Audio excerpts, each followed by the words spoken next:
Bizda bugun ajoyib natija. Естуім пәс еді, құлағымның ірің ағатын еді, өйтіп не қоп не қылған жоқ. Ма естпейтінем төмен еді, бір жағымен естетім, екінші жағымен құлағыммен естпейтін еді. Нүкістен докторға жақсы істеді деп, соған келіп 9 февраль күні операция еттірдім. Содан бері енді шүкір, Аллаға шүкір, көз тимесін жақсы естіп жатырмын. 6 oy oldin kelganlar eshik pasayishi va quloq og'rig'i bilan oldin holatim qanaqa?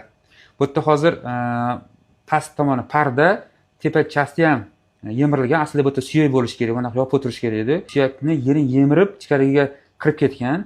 Biz buni tozalab, plastika qilganmiz va parda butun tiklaganmiz. Mana hozir holati. Mana qaranglar, tepa mana yemirilgan joyi yopganmiz buni va pastini pastga qilganmiz. Yana bitta joy bularga protez qo'yganmiz. Hozir holati shunaqangi zo'r turibdi va mana audiogrammani ko'ramiz. Qaranglar, audiogrammada 57 desibel beryapti, 3-daraja.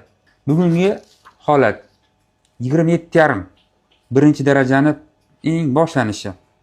26 dan yuqorisi birinchi daraja hisoblanadi.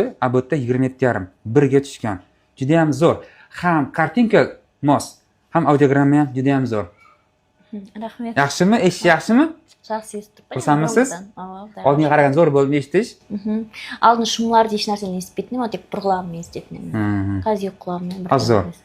Juda ham zo'r natija. Hammaga rahmat, salomat bo'linglar.